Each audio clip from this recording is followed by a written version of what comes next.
अस्सलाम वालेकुम नाज़रीन, प्रोग्राम विजन बाय राजा आतिफ जुल्फ़िकार के साथ आपकी खिदमत में हाजिर नाज़रीन। आज मेरे पास आपके लिए इंतहाई दिलचस्प और गर्मा गर्म खबरें हैं। जनाब, आपके इल्म में है कि चेयरमैन नैब की मुद्दत मुलाजमत ख़त्म हो रही है। अब पहले तो हुकूमत ने ये कोशिश की कि किसी तरह से उनको मुद्दत मुलाजमत में तोसी दे दी जाए, कोई सिलसिले में, चूँकि कानून में कोई गुंजाइश नहीं है तो कोई कानून साजी कर ली जाए, लेकिन बावजूद ख्वाहिश के ऐसा नहीं किया जा सका। तो फिर नए चेयरमैन नैब की जो है वो तलाश का आगाज़ कर दिया गया और जिन अफराद के नाम ज़ेर गौर थे उनमें से एक साहब ने, जो कि नैब के मौजूदा अफसर हैं, उन्होंने एक बहुत बड़ी चालाकी लगाई और एक ख़ास शख्सियत को कॉल की और वो कॉल पकड़ी गई, वो ट्रेस हो गई, रिकॉर्ड जनाब प्राइम मिनिस्टर साहब के सामने रख दिया गया, तो उनका हो गया काम ठप।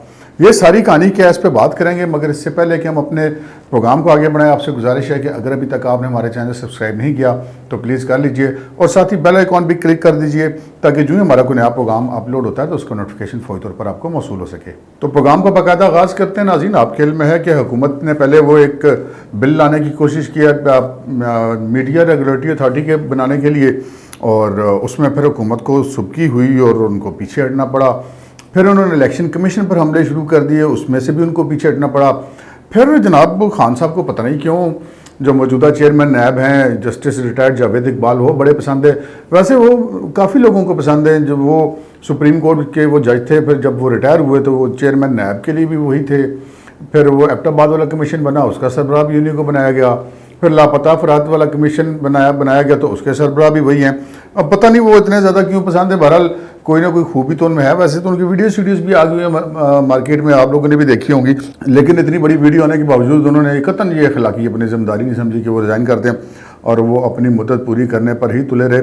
और अब जो है वो इमरान खान साहब भी ये चाह रहे थे कि वही कंटिन्यू करें। अब पता नहीं इसके पीछे क्या हिकमत अमली थी या क्या उनकी पसंद या नापसंद थी, लेकिन हुकूमत की और जनाब इमरान खान साहब की भरपूर ख्वाहिश के बावजूद जो मौजूदा हुकूमत के हफीज़ पीरज़ादा कहलाते हैं डॉक्टर फ़रोग़ नसीम साहब, जो वज़ीर कानून है, उनकी तमाम तर कोशिशों के बावजूद अभी तक वो इसमें कामयाब नहीं हो पाए कि कोई आइन में कोई ऐसा पहलू तलाश किया जाए या कोई ऐसा तरीका अख्तियार किया जाए कि किसी तरीके से चेयरमैन नैब को तोसी दी जा सके। अगरचे कि वो प्रोसिक्यूटर जनरल नैब को एक दफ़ा तोसी दी जा चुकी है उसी कानून की बाजू मरोड़ कर, लेकिन बहरहाल जी अब हुकूमत को पता होगा या डॉक्टर फ़रोग़ नसीम को पता होगा कि वो बाजू कानून की बाजू मरोड़ने में कामयाब क्यों नहीं हो सके। सो फिर कैसे करते हैं, बादल ना खास्ता नए चेयरमैन की तलाश शुरू कर दी गई। अब नए चेयरमैन के लिए बहुत सारे मामला थे। हमने आपसे पहले भी अपने व्लॉग्स में जिक्र किया था कि ये जो चेयरमैन नैब की तकरीरी है, ये तैनाती है, उसके लिए प्राइम मिनिस्टर और अपोजिशन लीडर का मशावरत करना बड़ा ज़रूरी है। चूँकि खान साहब तो खान साहब हैं, वो तो फिर मशावरत तो नहीं किसी से करना पसंद करते, तो शहबाज शरीफ साहब से उन्होंने मशावरत करना नहीं पसंद किया और उन्होंने इधर उधर और कोशिशें शुरू कर दी किसी तरीके से कि भाई वो कोई ऐसा मामला निकला है, कोई ऐसा तरीका निकला है। उन्होंने फ़रोग़ नसीम को भी लगाया, डॉक्टर बाबर मान को भी लगाया कि जनाब ये कोई तरीका निकाला जाए, लेकिन वो अभी तक तो तरीका नहीं निकल सका। लेकिन अब पता चला है कि जनाब वज़ीर-ए-आज़म साहब ने आखिर मजबूर होकर नए चेयरमैन नैब के लिए इंटरव्यूज़ करने शुरू कर दिए। कहानी यहाँ पर दिलचस्प हो जाती है कि जनाब चेयरमैन नैब तो जस्टिस रिटायर्ड जावेद इकबाल हैं, सब लोगों को पता है, हमें भी पता, आपको भी पता है। लेकिन अगर इख्तियारात के इस्तेमाल की बात करें तो जो नैब के अंदर एक अफसर हैं, डीजी की सतह के अफसर हैं, वो हमने देखा कि इस पूरे टनेवर में वो चेयरमैन नैब से भी ज़्यादा बाख्तियार रहे हैं। जितनी भी कार्रवाइयाँ अपोजिशन के खिलाफ की गई, मैं नहीं कहता कि वो इंतकामी कार्रवाइयाँ थी, लेकिन सुप्रीम कोर्ट ने कहा कि इंतकामी कार्रवाइयाँ। सुप्रीम कोर्ट का ये कहना है कि नैब जो है वो एक ऐसा इदारा है जिसको सियासत के लिए इस्तेमाल किया जाता है और सियासी मुखालफिन को बुलडोज करने के लिए इस्तेमाल किया जाता है। जो नैब का रिकॉर्ड है वो भी यही बताता है। असी कुछ नहीं कहते भाई जी, साड़ी तो गल ना करना। बहरहाल वो नैब वाला मामला जो था उस पर बड़े लोग इस रेस में शामिल हो गए। गवर्नमेंट ने 2-4 नाम ज़ेर गौर आए और उनसे बातचीत भी हुई, लेकिन वो कोई मामला आगे नहीं बढ़ सका। तो वो जो साहब थे जो चेयरमैन के बनने के अब ख्वाहिशमंद थे, इस वक्त वो डीजी हैं और जनाब उन डीजी का नाम है major retired Shahzad Salim, DG NAB Lahore. उन्होंने जनाब वो चूँकि बड़े बाख्तियार अफसर हैं नैब के अंदर, वो इतने ज़्यादा बाख्तियार हैं कि वो ख़ुद भी डीजी हैं और वो दूसरे डीजीज़ के तबादले जो उनकी मर्ज़ी से होते हैं, डायरेक्टर्स के तबादले तो हर सैकड़ों बार हो चुके हैं इस दौरान, लेकिन उनको वहाँ से नहीं बदला गया क्योंकि उनकी जनाब परफॉर्मेंस ही ऐसी थी। अपोजिशन की बाजू मरोड़ने में जो परफॉर्मेंस मेजर शहजाद सलीम साहब की थी वो तो किसी और की नहीं थी।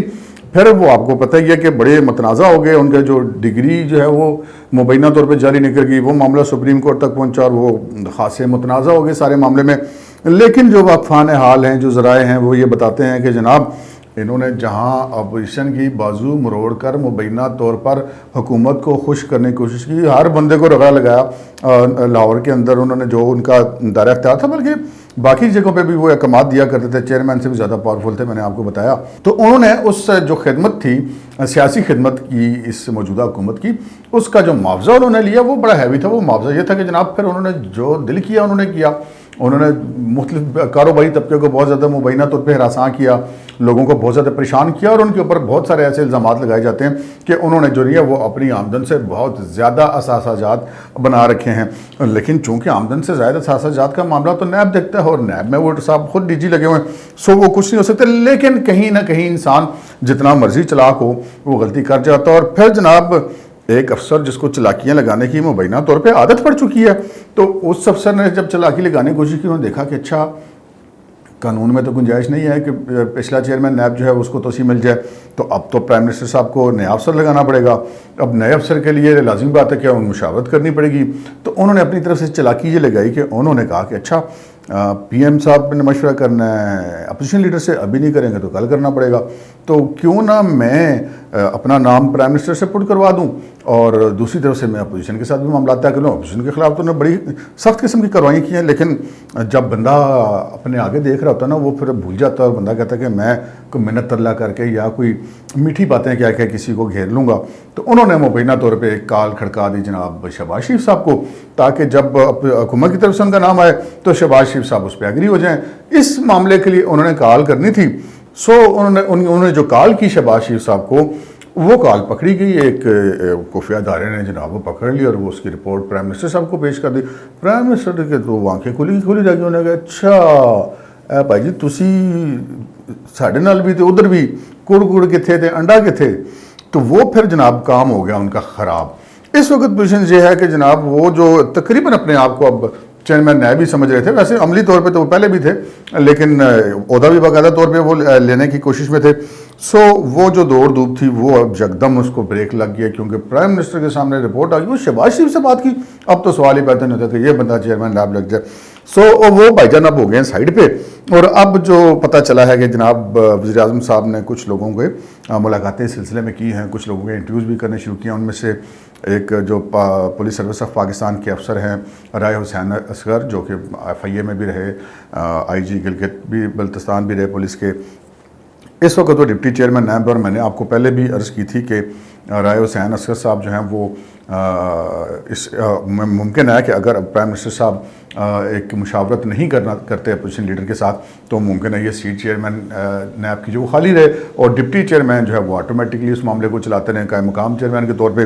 तो राय हुसैन असगर उस पोस्ट पे तो ऑलरेडी मौजूद हैं, लेकिन चूँकि अब वो बाकी लोग भी वहाँ पे लगना चाहते थे, और प्राइम मिनिस्टर ने अब कहा कि नहीं अब तो लगाना तो पड़ेगा दूसरा बंदा, तो उन्होंने दूसरे लोगों के इंटरव्यूज़ करने शुरू कर दिए हैं।